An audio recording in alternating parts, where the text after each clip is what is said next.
بزن کنار آقا. بزن کنار آقا. نگه دار. نگه دار آقا.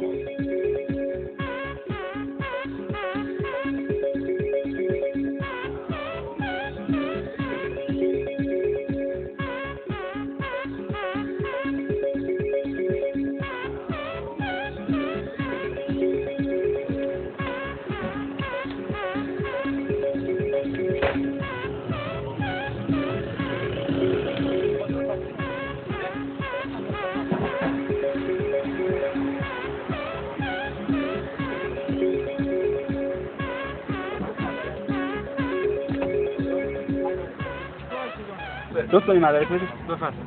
ممنون. چه کار شده جان سمالا؟ جان سمالا چه کاره؟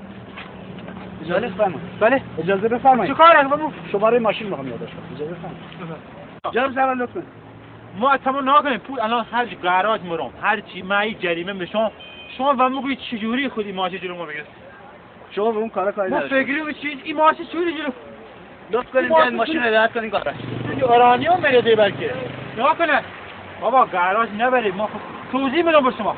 با شما توضیح میدم. آقا شما خلاف کردین دیگه. بابا خلاف چه جرمیام چه خلافه گیرم جریمه کنیم ولی بریم ماشین بریم گاراژ. 240 کیلومتر شما سرعت داشتید. خود 240 ما خود چوری شما خود 240 تا جلو ما پیچیده.